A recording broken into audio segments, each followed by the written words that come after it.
Ukraine के राष्ट्रपति Vladimir ने अमेरिका के राष्ट्रपति डोनाल्ड ट्रंप पर बहुत बड़ा हमला किया है। जेलेंस्की ने कहा है कि ट्रंप फेक न्यूज के जाल में फंस गए हैं और यूक्रेन बिल्कुल भी बिकाऊ नहीं है। जेलेंस्की का इतना आक्रामक रुख दुनिया पहली बार देख रही है। जेलेंस्की में ऐसा बदलाव तुर्की दौरे के बाद नजर आया। एर्दोआन के हाथ में छाता और इस छाते के नीचे जेलेंस्की। इस तस्वीर में जेलेंस्की की बगावत छुपी है। इस तस्वीर में जेलेंस्की की जिद छुपी है। इस तस्वीर में जेलेंस्की की नई जंग छुपी है। तुर्की बहुत बड़ा मैसेज दे रहा है, रूस को भी, अमेरिका को भी और अरब वर्ल्ड के मुखिया सऊदी अरब को भी। जेलेंस्की और एर्दोआन की छाते वाली इस तस्वीर ने मॉस्को से लेकर कीव और रियाद से लेकर वाशिंगटन डीसी तक तहलका मचा दिया। जब यूक्रेन में युद्ध तेज हो रहा है, पुतिन को खतरनाक जंग लड़ने के लिए और ज्यादा तैयार है। रूस की फौज लगातार यूक्रेन पर बम बरसा रही है और नए नए मोर्चे फतह कर रही है। जब कुर्स्क और डोनेट्स्क सबसे बड़े वॉर फ्रंट बन चुके हैं, जहां गोले बारूद की हुकूमत है और रहम और जान बख्शने वाला कानून खत्म हो चुका है।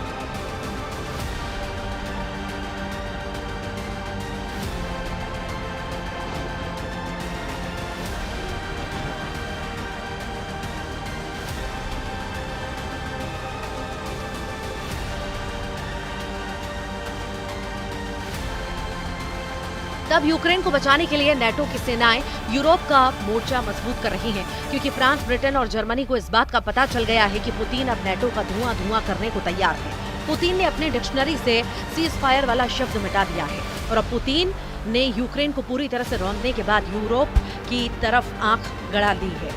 अब जेलेंस्की और एर्दोआन की मुलाकात तुर्की में हो रही थी, तब युद्ध कैसा चल रहा था उसके वीडियो डोनाल्ड ट्रंप की गलतफहमी दूर कर सकते हैं। इसी दौरान रूस ने दक्षिण पश्चिमी यूक्रेन के ओदेसा में मिसाइल अटैक किया। वहीं जेलेंस्की का काउंटर अटैक रूस के समारा में सिजरान रिफाइनरी पर हुआ, जहां यूक्रेन ने ड्रोन से खतरनाक हमले को अंजाम दिया।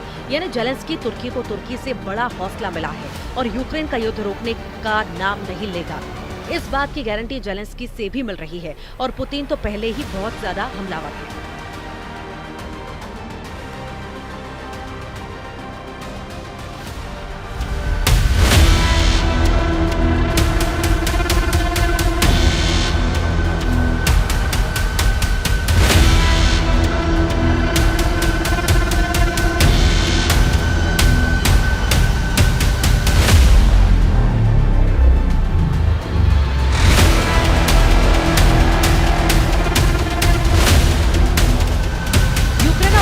ताजा हमले रियाद में हुई अमेरिका और रूस की मीटिंग के बाद हुए हैं। यानी पुतिन और जेलेंस्की दोनों ट्रंप को साइलेंट मैसेज दे रहे हैं। मैसेज ये कि युद्ध वो अपनी शर्तों पर रोकेंगे। इसी के बाद जेलेंस्की की एर्दोआन के साथ सीक्रेट मीटिंग की।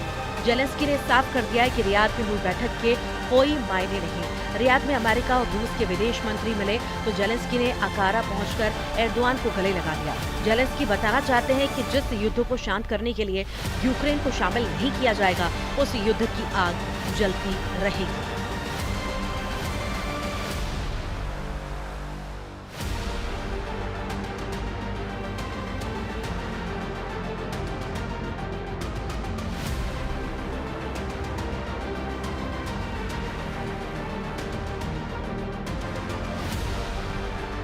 अब एर्दोआन और जेलेंस्की की मीटिंग हुई तो उसमें जेलेंस्की ने पूरा दर्द सामने रखा। जेलेंस्की ने बताया कि कैसे रूस की सेना ने पूरे डॉनबास को जकड़ लिया और कैसे कुर्स्क में उनकी सेना पुतिन और उनके दोस्त किम जोंग उन की सेना से बहुत ही खतरनाक युद्ध लड़ रही है। इस पर तुर्की के राष्ट्रपति ने कहा है कि वो यूक्रेन की संप्रभुता और अखंडता बनाए रखना चाहते हैं। एर्दोआन ने कहा है कि यूक्रेन युद्ध का मसला तुर्की में सुलझाया जाना चाहिए। एर्दोआन ने जेलेंस्की से कहा कि इस युद्ध में कोई विजेता नहीं होगा, इसलिए शांति को चुना जाए, क्योंकि शांति कायम होने पर कोई इस युद्ध में हारा हुआ नहीं कहा जाएगा। उधर तुर्की के राष्ट्रपति का कहना है कि इस युद्ध में कोई विजेता नहीं होगा, न ही शांति कायम करने पर कोई हारा माना जाएगा। हमने युद्ध के पहले दिन से ही पक्षों के बीच बातचीत से शांति बनाने की कोशिश की है। यूक्रेन से आने वाली तस्वीरों ने सिर्फ युद्ध को लेकर बहुत बड़ी चिंता तुर्की ही नहीं बल्कि लंदन और पेरिस तक फैला दी है। पुतिन की सेना ने जिस तरह से यूक्रेन में तबाही मचाई, उसके बाद जेलेंस्की के सामने सरेंडर के अलावा कोई रास्ता नहीं, क्योंकि अब तो ट्रंप भी अपनी शर्तों पर युद्ध विराम कराना चाहते हैं। अब ये बात जेलेंस्की को पसंद नहीं आ रही।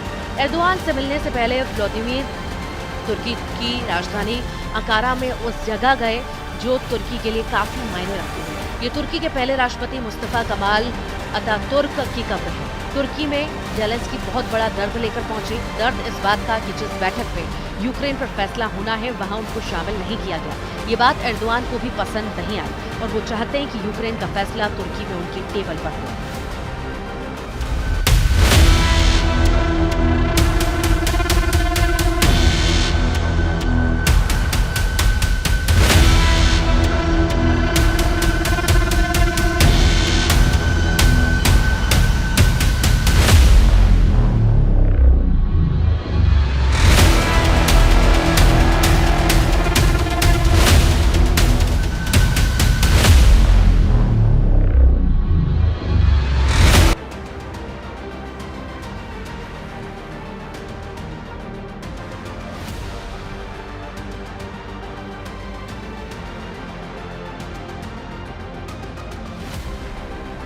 जेलेंस्की को पता है कि एर्दोआन न कुछ कर सकते हैं, इसलिए गाड़ी से उतरने और एक ही छाते के नीचे एर्दोआन के साथ राष्ट्रपति भवन की सीढ़ियां चढ़ने और इसके बाद मीटिंग हॉल में से लेकर एर्दोआन से अकेले में मिलकर जेलेंस्की ने बड़ी शिकायतें की। उनकी डिमांड बहुत साफ है, जिससे सवाल उठता है कि क्या जेलेंस्की को अब डोनाल्ड ट्रंप पर यकीन नहीं रहा। जेलेंस्की चाहते हैं कि शांति वार्ता में यूरोपीय संघ को शामिल किया जाए, तुर्की को शामिल किया जाए और ब्रिटेन भी हो, यानी रियाद में अमेरिका और रूस की बैठक को जेलेंस्की ने पूरी तरह खारिज कर दिया है।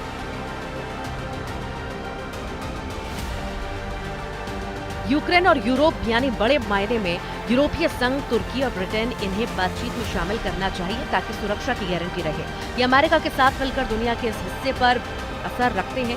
यही इस वक्त युद्ध चल रहा है। पुतिन के युद्ध के खिलाफ जेलेंस्की इसीलिए बहुत टूटा हुआ महसूस कर रहे हैं क्योंकि यूरोप से सिग्नल नेगेटिव मिल रहे हैं। ओडेसा और खार्किव पर गिरने वाली हर मिसाइल के साथ जेलेंस्की को इस बात का यकीन हो चुका है कि डोनाल्ड ट्रंप ने पुतिन के साथ बड़ी डील कर ली है। डील ऐसी जिसका सबसे बड़ा नुकसान यूक्रेन को होगा।